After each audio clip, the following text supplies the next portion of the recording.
আমি একটা কথা বলি সত্য হন আমার একটা বাবা আছে না হ্যাঁ দুকুনে এই পালাটা লইব সেই পালাটা দুকুনে এটা কথা না তো ভালো দেখে একটা ই করো যাতে মানুষ যাতে আনন্দ পায় হ্যাঁ হরে কৃষ্ণ শতস্কন্ধ রাবণ যেহেতু বারটা আমার করে রইলে আমার বাবা পুরো নাচছে না নাকি জমিতে কুমো জমিতে তো রাবণ বধ পিতা পুত্রের পরিচয় শক্তিশাল এগুলি দেয় আর কি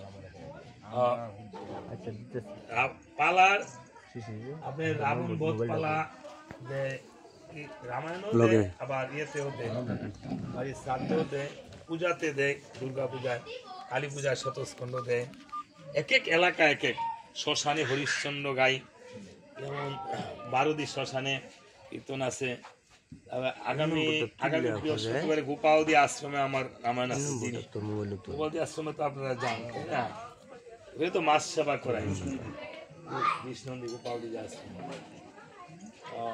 এখন তারপরে এই সোমবারে আছে কীর্তন আপনার ইয়েতে আমার অধিবাস কীর্তন আছে সুন্দর শ্মশানে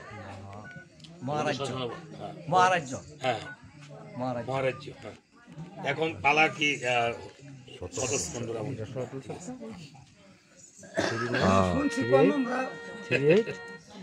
ঠিক আছে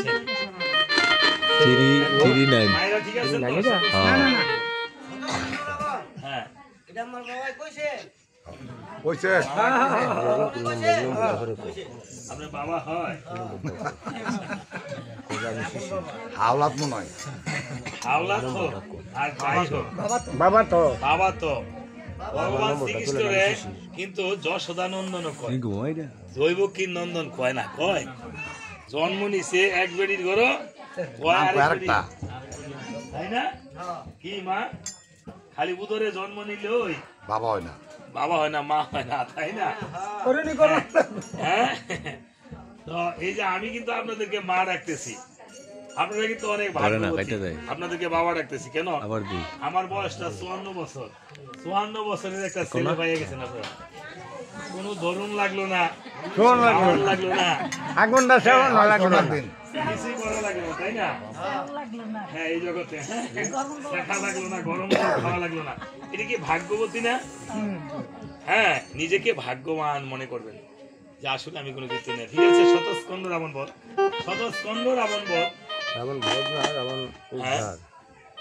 শতস্কন্ধ মানে কি 100 মাথা শত হ্যাঁ শত সাধ্য বলা হয় না যে শতবার চেষ্টা করি একবার না পারিলে শতবার পারিব না কথাটি বলিও না আর পারিব না কবিতাটা আমরা পড়ছি কে লিখেছিল কালী প্রসন্ন ঘোষ হ্যাঁ 5 জনে পারে যাহা তুমিও পারিবে তা শতস্কন্ধ রাবণ বধে হলো মা তারা মায়ের মাধ্যমে উদ্ধার হয়ে যায় এই জগতে মাতৃ শক্তি যে বল এই যে ধরিত্রী এটা মা না আমরা যে মায়ের মধ্যে বসে আছি বসুমতী ধরিত্রী মাতা হ্যাঁ এই মায়ের উপরে মহামায়া মা এই মা হলো মহামায়ার 3 রূপ হ্যাঁ আত্মমায়া মহামায়া জগরুর মায়া এই মহামায়া দিয়ে আমাদের জগৎকে মাহিত করে আমাদেরকে একত্রিত করে রেখেছেন মা আজকে শতস্কন্ধ রাবণ বধ যেমন তারা মায়ের চরণে উদ্ধার হয়ে যাবে আজকে এই মায়ের কৃপায় যেন সন্তানরা ভালো থাকে এবং আপনারা যেন আমাদের একটি বই করতে হরি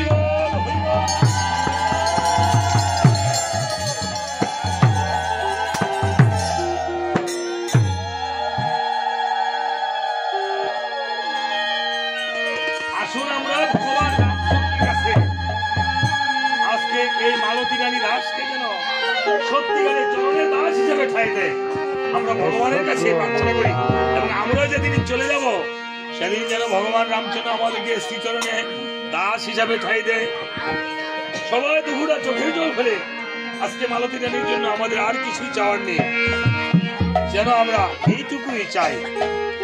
ওহে এসো প্রভু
ব্যাস পণ্ডিতের হলো জন্ম শুভক্ষণ, আদি কাণ্ডে হবে আজি কিঞ্চিত, গান রামায়ণ, সভা করে বসে আছেন ভ্রাতাচারী জন, শ্রীরাম লক্ষণ আরো ভরত শত্রুঘ্ন।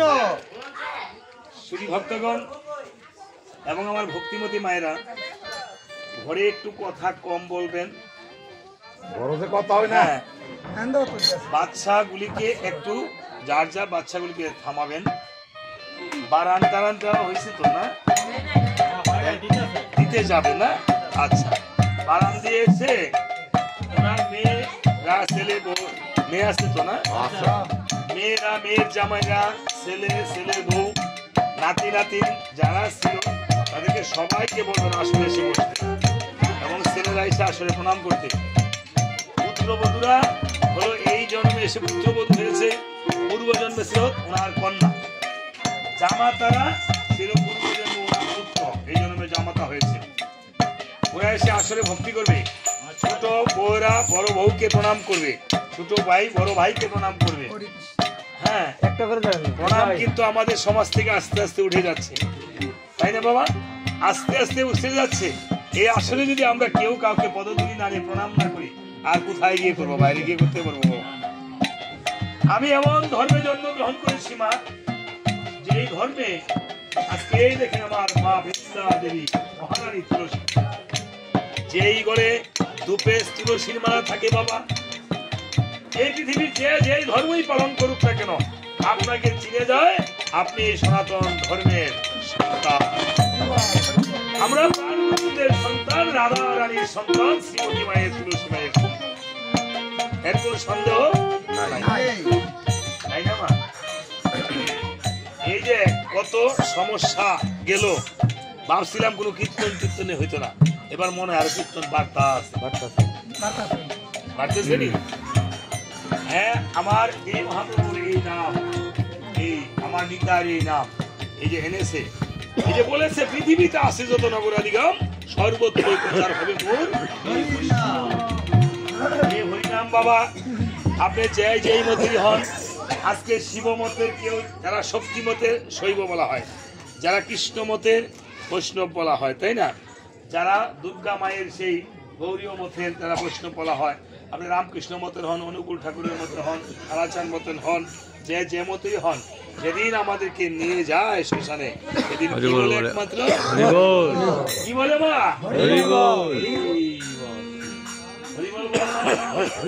তাই না?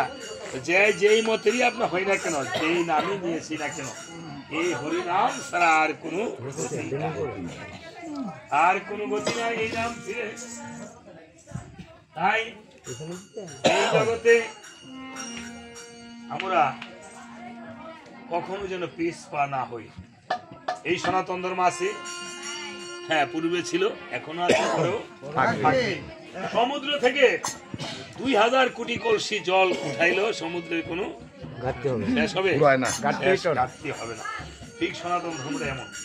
ঠিক আছে, এই বলে শ্রীরাম লক্ষণ ভরত শত্রুঘ্ন বসে আছেন রাজসভা করে। এমন সময় পড়েছিল কেমন, প্রভু রামচন্দ্র লক্ষণ ভরত শত্রুঘ্ন ডেকে ডেকে বলছে, ভাই লক্ষণ ভরত শত্রুঘ্ন, আজকে আমি যখন পিতৃ সত্য পালনের জন্য মনে করিলাম গমন, আমি তখন পাশা খেলা আমার হয়েছিল না পূরণ, তাই আমার মনে পাশা খেলার বড় স্বাদ জেগেছে। পাশা খেলার বড় স্বাদ জেগেছে। ভাইগণ, আমাকে কি এক দিবসের রাজকার্য থেকে বিরতি দিবে রে ভাইগণ? অবশ্যই।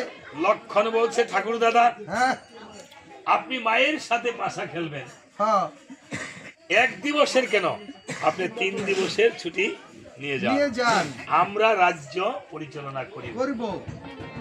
ভাই বড় ধন, রক্তের বাঁধন। এই জগতে যাদের ভাই নেই বা যাদের চলে গেছে ভাই এই সংসার ছেড়ে, মাতা গুরু, পিতা গুরু, গুরু জ্যেষ্ঠ ভাই, তার চেয়ে অধিক গুরু ভজন করিলে ভাই থাকতে আমরা ভাইয়ের মর্যাদা দিই না। এই পৃথিবীতে ভাইয়ের জন্য ভাইকে শত্রু ভাবি 1% জায়গা বা 1 6 ইঞ্চি জায়গাও ছাড়ি না, ভাই ভাই হয়ে। আরেকজনের কাছে কিন্তু আমরা মিত্র ভেবে তাকে অনেক ছাড় দিয়ে চলি। ভাই হয়ে ভাইকে আমরা ছাড় দিয়ে কোনো ছাড় নাই। ভাইয়ের কাছে কোনো ছাড় নাই, অথচ ভাই হয়ে ভাইকে যদি একটু ছাড় দিয়ে চলি তাহলে কিন্তু এই সংসার সুখময় হয়, তাই না? যা করেছিল আমার ভগবান রামচন্দ্র। দেখেন তো আপনি ধর্মবাদ দেন, পিতৃ সত্য পালনের জন্য রাজ্য ছেড়ে চলে গেছে, এমন নজির আরো কোন পৃথিবীতে আর কোন ধর্ম আছে? হ্যাঁ, ভাইকে রাজ্য দিয়ে চলে গেছে। ভাইও তো মানে না, হ্যাঁ ভাইও মানে না, হ্যাঁ ভাইও মানে না। আবার ভরত কি করেছে বলছে ঠাকুর দাদা, যদি 14 বছরের পর আর একটা দিন থাকো তাহলে এসে আমার মরা মুখ দেখবে। তারপর ভরত রাজকার্যে বসে নাই, আমার বড় ভাইয়ের সিংহাসনে হ্যাঁ পাদুকা রেখে রাজ্য পরিচালনা করেছিল। দেখেন ভাইকে কত সম্মান করেছে, আর আমরা কি পর্যায়ে আছি। এইগুলি শিক্ষা নিতে হবে মা। আপনি দেখেন যায় যায় কোনো হিংসা বিদ্বেষ নেই। আজকে আপনারা ভাইকে, যারা মেয়েরা মায়েরা যারা আছেন, যারা বাবার বাড়ি থেকে চলে এসেছেন, বাবার বাড়িতে বাবার কাছে মায়ের কাছে যেতে মনে চায়, কিন্তু অনেক সময় সুযোগের অভাবে যেতে চায় না।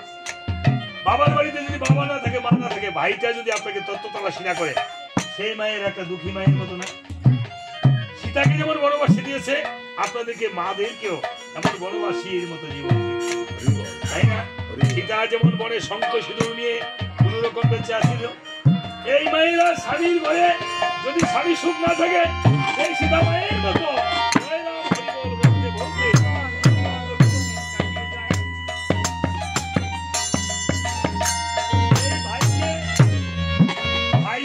ভাইয়েরা পর নয়, ভাই বোনের পর নয়। এই ভাইকে যদি শ্মশানে নিয়ে যায়, সেই বোনেরা ভাইয়েরা ভাইয়ের জন্য না খেতে পারে না।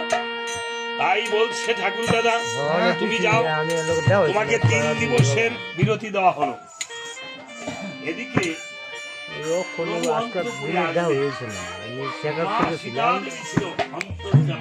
বাবু মা সীতা হলো সেই জগৎ তারিণী রূপের এক অংশ মা সীতা। মা সীতা মনে মনে বুঝতে পেরে অমনি সবাইকে জয়দিনী দেওয়ার জন্য বলছে, কি বলে? রাম বলে।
কি হয় বাবা? মরা। মরা ছাড়া কারো গতি আছে? আপনি কত বছর বাঁচবেন? কলিযুগের আয়ু হলো 120 বছর। হ্যাঁ, দ্বাপর যুগের আয়ু ছিল 1,20,000 বছর। এই জন্য এই যে রাম কে বললে উল্টায় বললে হয় মরা, রাম বললে মরা দূর হয়। আজকে বাড়িতে মরা কে দূর করার জন্য, হ্যাঁ কি ভূতকে প্রেতাত্মাকে দূর করার জন্য আজকে আমরা এই রাম নাম দিয়েছি। এই জন্য রাম রাম বললে আমরা রাম যে কিভাবে এসেছে, যে রাম সীতা দিয়েছি তো এখানে রাধে গোবিন্দ চলে, তারপর আমি রাম সীতার সেই বিগ্রহটা চিত্রপটটা আমি দিয়ে দিলাম। এই যে দেখেন হনুমান, এটা কিসের মা? হনুমান। এটার আরেক নাম হলো বজ্রাঙ্গুলি হনুমান। বজ্রাঙ্গুলি কেন নাম হয়েছে বাবা? রাম, এই রামায়ণে রাম সীতা লক্ষণ ভরত শত্রুঘ্ন রাবণ মন্দোদরী হনুমান জাম্বুবান, রাম সীতা হনুমান। এই চামড়টা হলো হনুমানের এই প্রতীক। এই চামড়টা রামায়ণে আছে। আর দেখবেন এই চামড় দিয়ে যত আপনারা ঠাকুরের পূজা করেন, আরতি কীর্তন করেন, বাতাস করেন, তাই না? এই চামড় দিয়ে কেন? এটা মাহাত্ম্য কি? এই হনুমানকে বজরাঙ্গলী নাম হলো কেন? মা সীতা যখনই সিঁথিতে সিঁদুর পড়েছিল, হনুমান জিজ্ঞাসা করেছিল, মা সিঁদুর পড়লে কি হয়? বলছে, তোমার প্রভুর আয়ুষ্কাল বৃদ্ধি পায়, তাই নাকি? তাই সামান্য সিঁথিতে সিঁদুর পড়লে যদি প্রভুর আয়ুষ্কাল বৃদ্ধি পায়, তাহলে আমি সর্বাঙ্গে সিঁদুর মেখে দেবো। পুরা শরীরে দেখেন হনুমান কত পাগল, সারা শরীরে সিঁদুর মেখে দিছে, হনুমান লাল হয়ে গেছে। রামচন্দ্র বলছে, আরে হনুমান তুই করেছিস কি? একদিন আমাকে রাম সীতা দেখাইছিস বুক ছিড়া, আজকে আমার সারা অঙ্গে সিঁদুর মেখে দিছিস, আজ থেকে তোর নাম হলো কি? বজরাঙ্গলী হনুমান। এই হনুমান, আমি আজকে এই কথা দিলাম, এই চামড়ের মধ্যে কলির যুগে তুই থাকবি, এই চামড়ের আশীর্বাদ যাই করিবে গ্রহণ, এবং যে শ্রবণ করিবে রামায়ণ কীর্তন, এবং এই রামায়ণ কীর্তনে যাহার জন্য দেওয়া হবে কীর্তন, আমার পূজার আগে তোর পূজা হবে। আমি ইন্ডিয়াতে শিলিগুড়িতে বিভিন্ন জায়গায় রামায়ণ করে দেখেছি যে এই চামড়ের পূজা আগে দেওয়া হয়, অর্থাৎ হনুমানের পূজা আগে দেওয়া হয়। আমি হনুমানের মূর্তিও দেখে এসেছি, অনেক বড়, 120 ফুট লম্বা। এই হনুমানের রামনবমী দিনে হনুমানের পূজা দেওয়া হয়, এবং যারা তোর এই চামড়ের আশীর্বাদ গ্রহণ করবে, তারা যত পাপই করুক না কেন, অনায়াসে আমি একদিন ভব সিন্ধু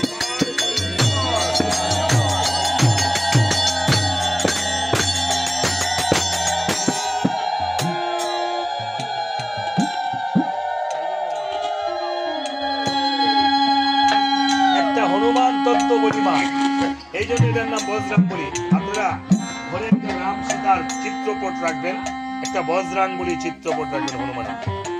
আপনার যে কোনো মনোবাঞ্ছা পূর্ণ হচ্ছে না, আপনার ছেলে মেয়ের চাকরি, হ্যাঁ বিবাহ, আপনার ঘরে বজরাঙ্গলীর চরণে একটু মেটে সিঁদুর দিয়ে, একটু খাঁটি ঘৃত দিয়ে, আপনি বজরাঙ্গলীর নাম স্মরণ করে সপ্তাহে সোমবার বা মঙ্গলবার প্রতিদিন আপনি একটু অঙ্গে দিয়ে বের হবেন, বজরাঙ্গলী স্মরণ করে হনুমান চালিসা পাঠ করবেন।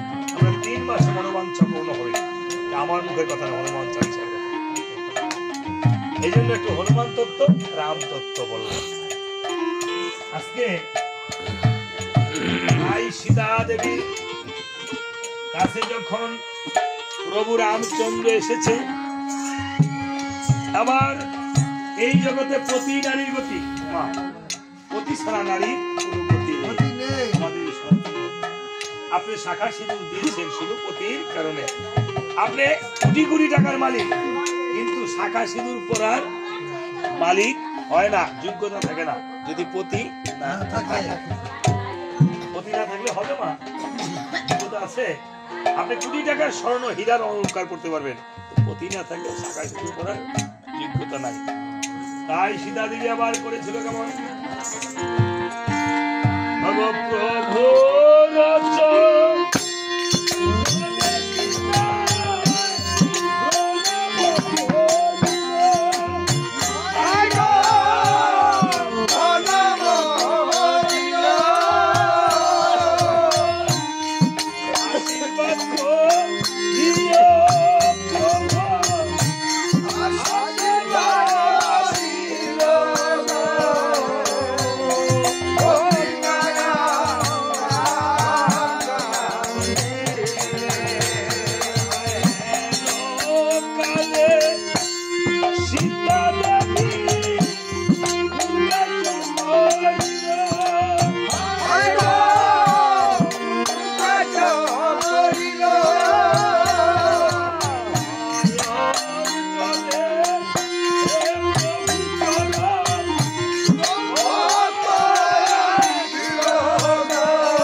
Oh,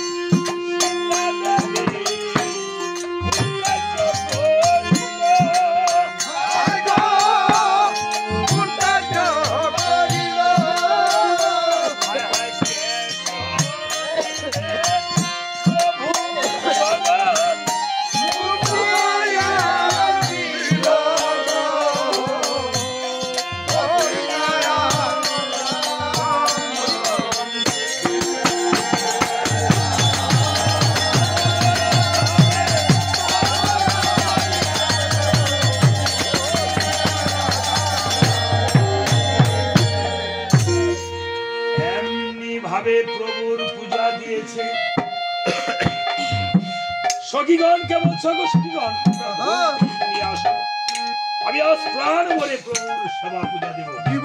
অনেক দিন ধরে প্রভু তো অন্তঃপুরে আসেনি, আজকে কৃপা করে প্রভু আমার সংস্পর্শে এসেছে। এই বলে যখন মনের স্বাদ মিটিয়ে পুজো দিয়েছে, এবার প্রভু আমার রামচন্দ্র বলেছে, সীতা দেবী আজকে আমার মনে বড় একটা স্বাদ জেগেছে। জোকার দেন গো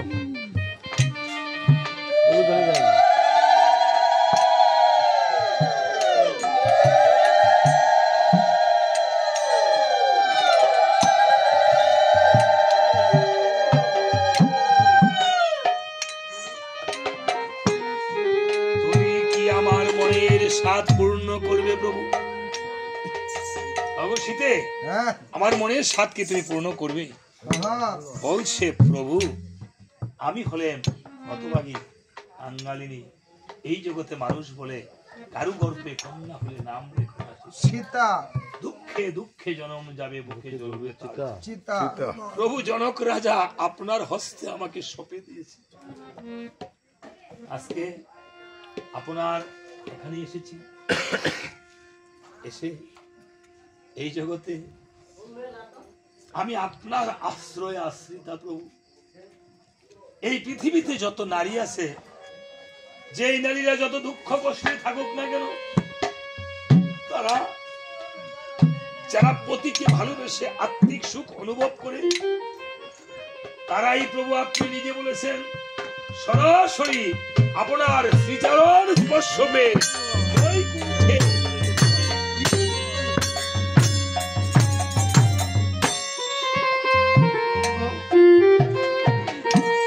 এই জগতে আমার তো কেহ নাই।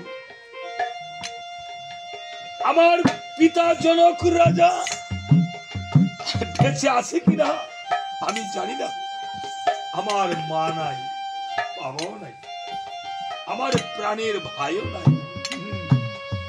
প্রভু মনে মনে ছিলাম, আমি আপনার শনেই ছিলাম, আমাকে লঙ্কার রাক্ষস স্মরণ করে দিয়েছিল। আপনি যদি না থাকতেন, আমার এই দেহটা হয়তো রাক্ষসে টেনে রেখে আমি নরকগামী হতাম। আজকে প্রভু আমি আপনার আর কি সাথ হতভাগী কাঙ্গালিনী হয়ে আপনার সাথ কি পূর্ণ জল ছেড়ে দিয়েছে। দেখেছেন, বলেছে যে হেনকালে সীতা দেবী কোন কার্য করিল, নয়ন জলে প্রভুর চরণ মাথার কেশ দিয়ে প্রভুর চরণ। আপনারা দেখেছেন, যেদিন বিবাহ হয় শুভরাত্রির আগে শুভরাত্রির দিন নারীর কেশ দিয়ে এবং জল দিয়ে, নয়নের জল দিয়ে স্বামীর চরণ ধৌত করে দেয় না? এটা কিসের প্রতীক? এটাই হলো বাবা সেই সীতা দেবী যে করেছিল, সেই তার সেই প্রতীক। আর আমরা কিন্তু সকলেই বিবাহের সময় পাশা খেলেছেন না? সবাই পাশা খেলছেন নি মায়েরা? আমরা তো খেলছি। হ্যাঁ খেলছেন, মনে আছে? মনে আর খেলুন লাগে না, ফাটির মধ্যে খেলে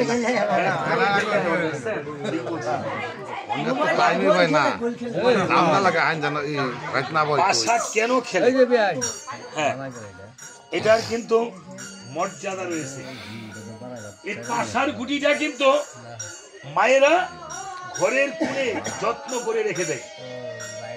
কেন? এই পাশার ঘটিটা যতদিন ভালো থাকবে আপনার সংসার ততদিন ভালো থাকবে। এই পাশাতে করি দেয় কত অষ্ট করা না, অষ্ট করা করি দেয় না? দেখেছেন, আবার যেদিন আমাকে শেষ বিয়া হবে সেদিনও কিন্তু করি অষ্ট করা দিয়েই যাবেন। দেখেছেন, প্রত্যেকটা জিনিসের মাহাত্ম্য আছে। ঘটির ভিতরে কিনে ধান দেয় না মা? হ্যাঁ, চাল দে, ধান দে। ধান চাল কিসের প্রতীক? মা লক্ষ্মীর প্রতীক। তারপরে প্রত্যেক মা যখন সংসারে আসে, বাবার বাড়ি থেকে কিছু ধান বা চাল আঁচলে করে দিয়ে দেয়। আবার কয়েকটা দিয়া যা, কারণ লক্ষ্মী 2000 আমার ঘরে ছিলি লক্ষ্মী, স্বামীর ঘরে গিয়ে হবি মহালক্ষ্মী। আর যেদিন সন্তান হবে ছেলের সময় তুই হবি মহালক্ষ্মী। বাবার বাড়িতে থাকে লক্ষ্মী, ভাগ্য লক্ষ্মী, স্বামীর বাড়িতে গিয়ে হয় মহাভাগ্য লক্ষ্মী, প্রত্যেকটা নাই। এই জন্য তাই বলেছে যে আজকে সীতা দেবী আমার পাশা খেলার বড় স্বাদ জেগেছে, তাই নাকি প্রভু? হ্যাঁ, পাশা খেলবে তো ঠিক আছে, ভালো কথা। তবে পাশা কি খেলাধুলা একলা হয় নাকি? না না, দর্শক লাগে। দর্শক লাগে না? হ্যাঁ, এই যে আপনারা আসছেন, আপনারা ভক্ত না থাকলে আমি গান করতে পারবো? হ্যাঁ, তাহলে আমি আমার পূর্ণাঙ্গ সকল সখীগণকে ডেকে নিয়ে আসি। তবে প্রভু পাশা খেলা একটু পণ করে নিলে ভালো হয়। বাজি ধরা থাকলে একটু বাজি খেলাটা ধরা থাকলে চলবে। ভালো হয় না? সময় নাইলে ডিল দিল। হ্যাঁ, পাশা খেলা জিতছিল কেনা দাদা সীতা যখন পাশা খেলছেন? আরে মায়েরা হেরা জিতছে না? হেরা না জিতলো কিন্তু জোরে হইলো বুঝাই বই এখন দল বড়, বই তারা নাকি এদের দল বড় এদের দল বড়। তখন তখন কিন্তু আপনি বেশি কিছু কইতাছেন না, না। লাভ হবে না। হ্যাঁ, হেরা আমার ভাষা খেলা জিতছি অগ্ধক আমি, শালা শালিরা কয় না আপনি জিতছেন না। আংটি খেলার মধ্যে দিচ্ছি দূর করে হাতের থেকে কাইরা নিয়ে কলা আমরা দিচ্ছি। হেরা জিতছে না। আচ্ছা ঠিক আছে, দেখছেন ইলার খেলার কথা মনে আছে? হেরা ওই জন্য লাগে, হ্যাঁ। সিরিজ দল নিয়ে হামলায় তো মায়ের আপনারা জিতছেন না? চার এই গুণের সংসারে মধ্যে নারী চারটা জয়। সুপারি দিয়ে ঠোয়ালে হ্যাঁ। বাকি বিয়ার করবো। পুরুষের 6 গুণ, নারীর 9 গুণ। ডাইরেক্ট পারা আর এই জগতে আমরা সবাই নারী। আমি তো জানি তো। আর মায়েরা জিতলেই নাকি ভালো সংসারটা বুঝায়। বুঝায়। হ্যাঁ, তো পাশা খেলার পর পাশা কয়বার খেলতে হয়? 3 বার, 5 বার, 7 বার, 10 বার, 12 বার, 7 বার। আমি 3 বারের পরে আর জন দিই ভারে না, আর কাইতে আমি করে হ্যাঁ ডিসমিস করে লে। ডিসমিস করে লেখি হ্যাঁ তো নাকি? সমর্থ হ্যাঁ? সিলিন্ডার সিলিন্ডার করে দিছি। যাক, এই বলে বলছে পাশা খেলার পণ কি হবে? বলছে প্রভু রামচন্দ্র বলছে এই শীতে আমি যদি হেরে যাই তাহলে তোমাকে দেব মহামূল্য ধন। আর সীতা তুমি যদি হেরে যাও তাহলে কি দিবে আমাকে? সীতা দেবী বলছে প্রভু আমি তোমাকে আর কি দিব? আমি বলেছি না এই জগতে আমার কেহ নাই, আমি যদি হেরে যাই তাহলে তোমাকে আজকে ভক্তি করে দেব। এই প্রেমালি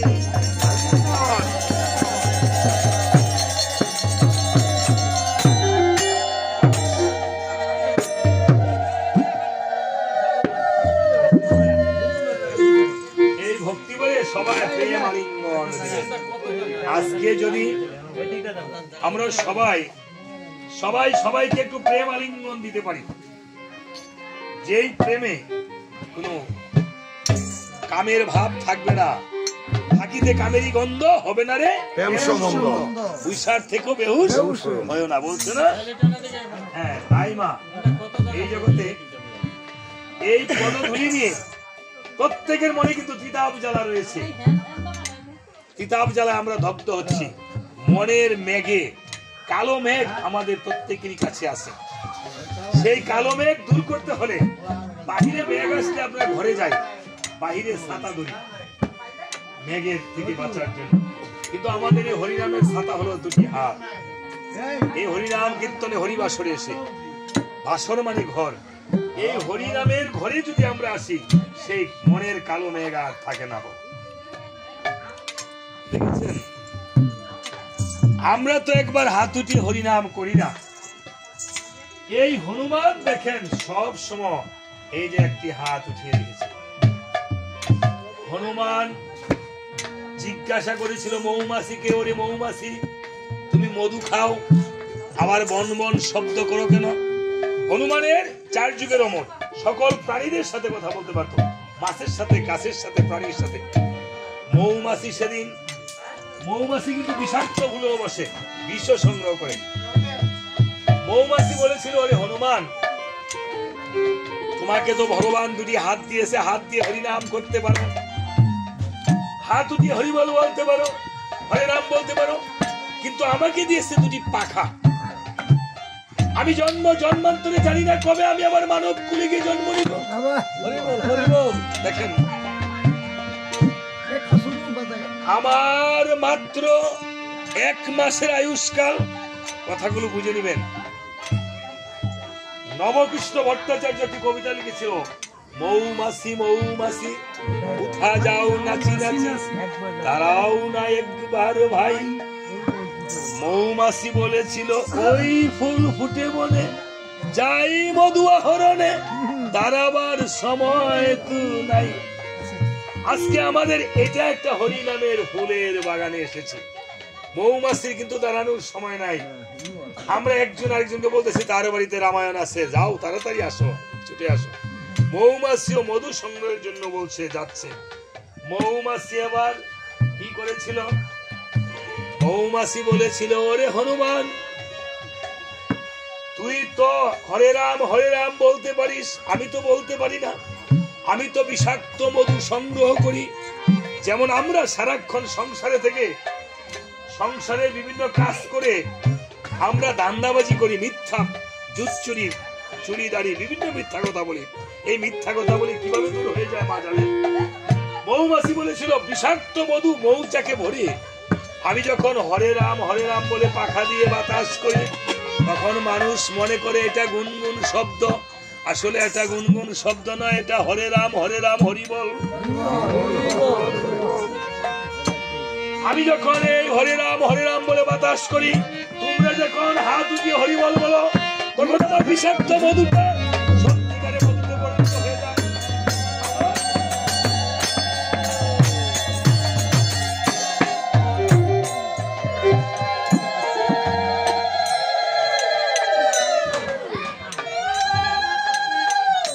আমি তখন সেই বিষাক্ত মধুটা সত্যিকারে মধুতে পরিণত হয়ে যায়।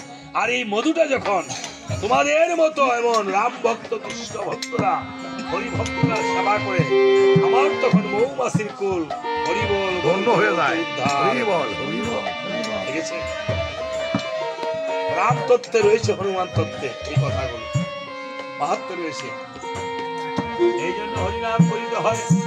ঠিক আছে, তাহলে পাশা খেলার পণ করেছিল কি, যে আমি যদি হেরে যাই তোমাকে দেবো মহামূল্য ধন। আর সীতা দেবী বলছে আমি যদি হেরে যাই তোমাকে দেবো ভক্তি ভরে প্রেম। এই ছিল পাশা খেলার পণ। এবার প্রভু রামচন্দ্র পাশার গুটি নিয়ে যখন হেরে দিল, গুটিতে কত হলো? 6। এবার প্রভু জানকী যখন পাশার গুটি হস্তে নিয়ে ফেলে দিল, গুটিতে কত হলো? 9। তাই এবার করেছিল কেমন? সখীগণ জয় ধ্বনি বলেছে, সবাই হস্তে তাল বাজাবেন। এভাবে নয়। ও পাশা জয় হইয়াছে,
তোমরা যেমন বেশি আন্দোলন করতেছ, মাত্র একবার মাইরে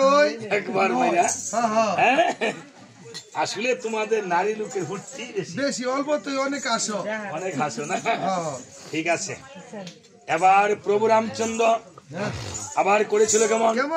পাশার গুটি হস্তে নিয়ে যখন ঢেলে দিল, গুটিতে কত হলো? 9। আমার মা জানকী পাশার গুটি হস্তে নিয়ে যখন ঢেলে দিল, এবার কত হলো? 12। সখীগণ এবার করেছিল কেমন? পাশার জয়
আবারও পাশার গুটি হস্তে ঢেলে হ্যাঁ প্রভু রামচন্দ্র যখন ঢেলে দিল, হ্যাঁ এবার গুটিতে কত হলো?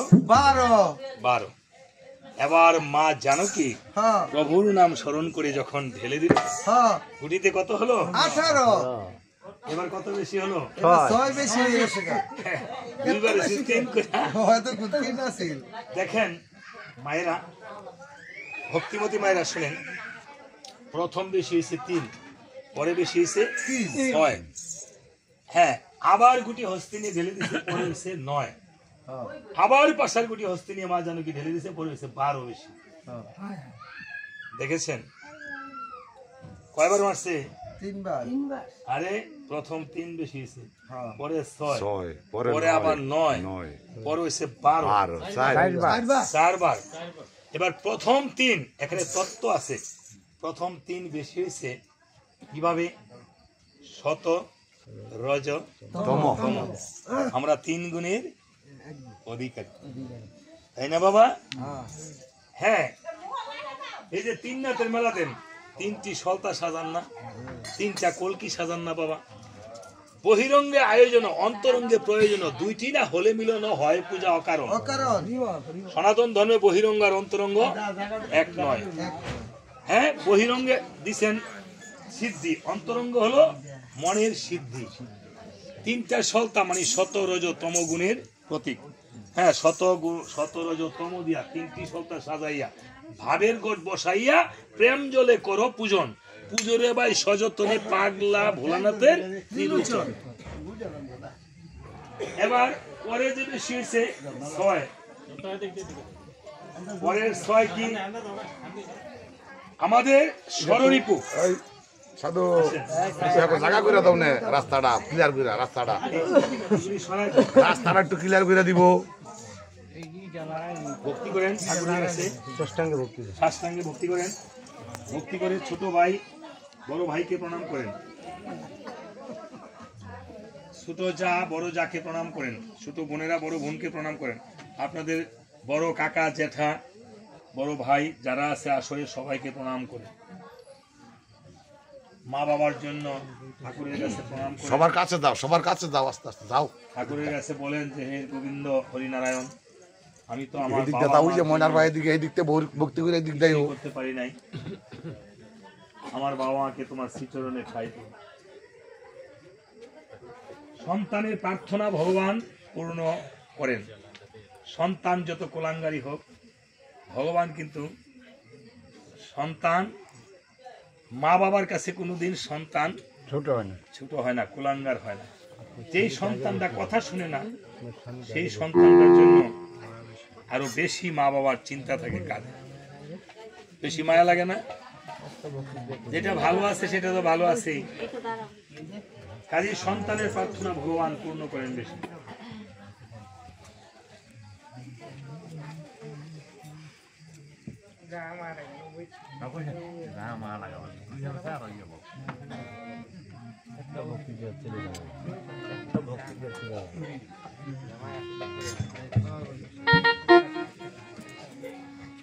এই জগতে মা আজকে যারা মাকে হারিয়েছে, তাদের হৃদয়টা ছিঁড়ে যদি দেখানো যেত, তাহলে দেখতেন খোদ্ধার চোরের মতো চোর পড়ে আছে।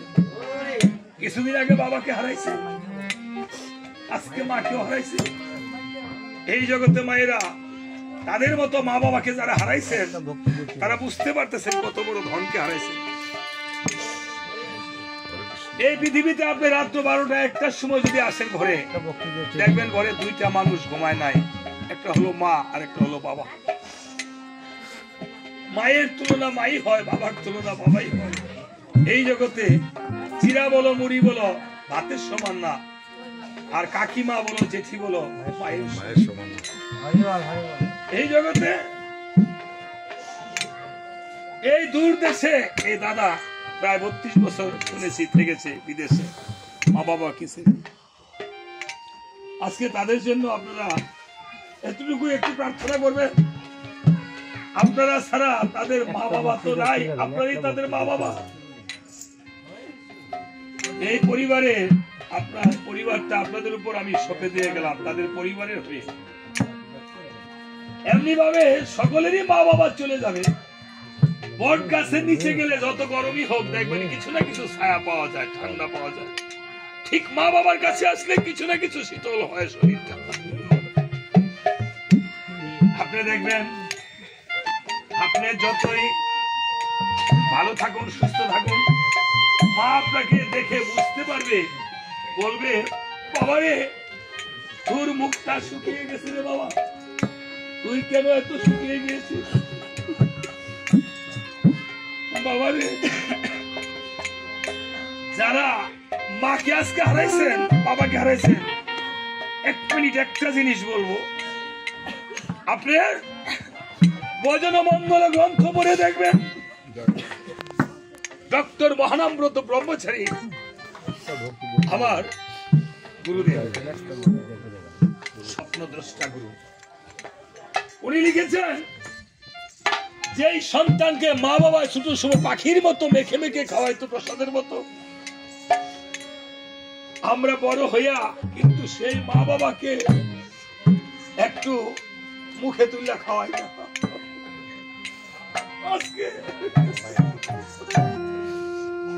আজকে এই গোবিন্দের প্রসাদ দিয়েছেন না, এই গোবিন্দের প্রসাদ হলো শুধু প্রসাদ। আর গুরুদেব বাড়িতে আসলে গুরু মাখা অন্ন আমরা সেবা করি না বাবা, এটা হলো মহাপ্রসাদ।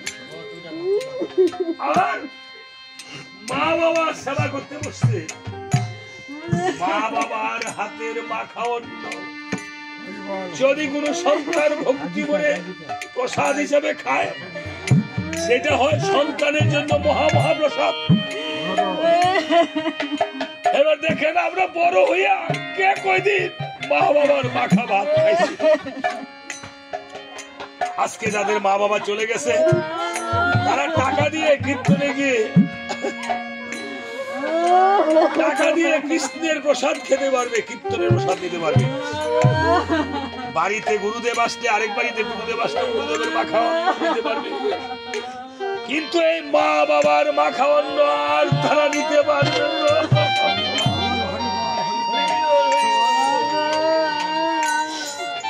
আর নিতে পারবে না।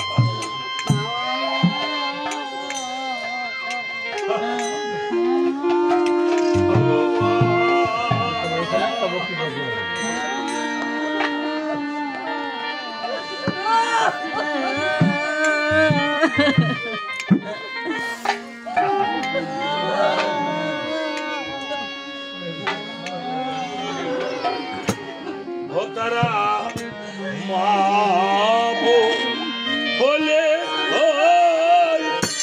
জাগবে কালে, বলে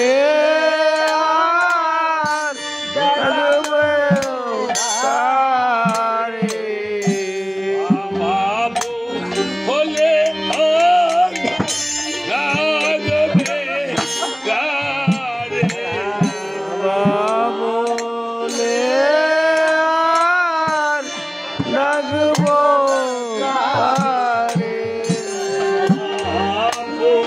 বলে জাগবে কালে, মা বলে রাখবো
যাদের মা বাবা পরিবারে চলে গিয়েছে আজকে এই আসনে মা বাবার জন্য ঠাকুরের কাছে আপনার মাতা পিতার জন্য আর যাদের মাতা পিতা ঘরে আছে যদি কোনো অন্যায় অপরাধ করে থাকে মা বাবার কাছে গিয়ে একটু ক্ষমা চেয়ে দেন ঠাকুরের কাছে তাদের জন্য প্রার্থনা করেন হে ঠাকুর আমার মাতা পিতাকে তুমি সুখ দাও মাতা পিতাকে কষ্ট দিও না শ্রী ভক্তগণ আজকে যেই সন্তানেরা এই মায়ের নামে আমার হস্তে এই টাকা তুলে দিয়েছে আমি দক্ষিণা বা পুরস্কার কোনোটাই পাওয়ার যোগ্য নই বাবা আমি হয়েছি অধম যদি আপনাদের চরণের কৃপায় আমার পুণ্য হয়ে থাকে আজকে সেই পুণ্যের বলে আমি আপনাদের জন্য ভগবানের কাছে প্রার্থনা করছি মানুষ কীর্তনিয়ার হস্তে টাকা তুলে দেয় এই কারণে কীর্তনিয়াগণ যদি একটু সৎ পথে চলে এই টাকা দিয়ে অন্তত প্রাণ গোবিন্দের নামে একটা ফল কিনে হলো গোবিন্দের নামে নিবেদন করে ছাড় দিবে আমি তো পাপী মানুষ আমার কোনো পুণ্য নেই যদি আজকে এই আসলে আমার কোনো পুণ্য হয় এই টাকা থেকে কিঞ্চিত হলো আমি দেব কাজে লাগাতে পারি সেই দেব গাছকে কেন্দ্র করে এই টাকা যেন একদিন এই মা বাবা এবং আপন আপন মাতা পিতার পারের করি হিসাবে চলে যাবে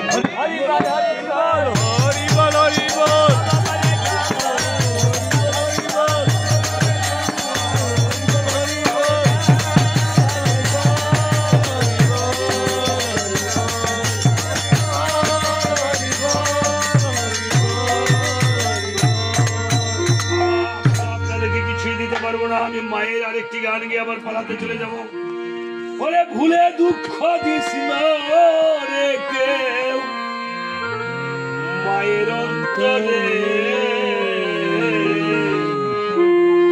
মায়ের মতন আপন হবে কেউ হবে না।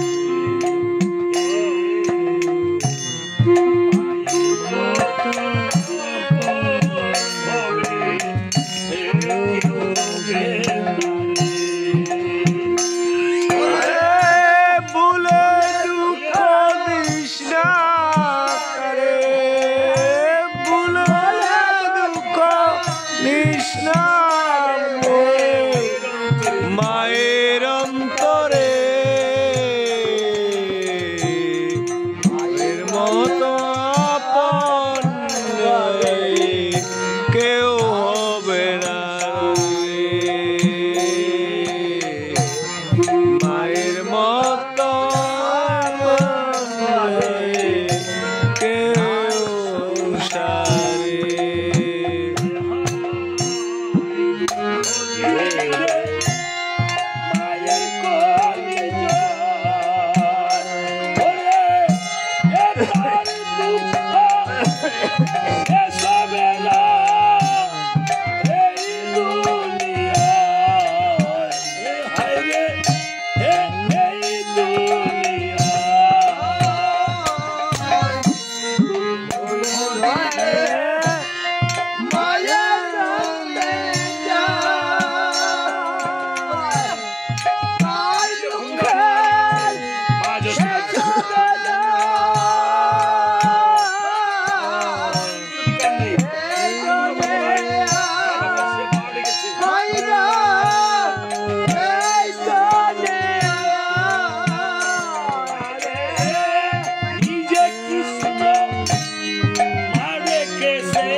সন্তান মারা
হবে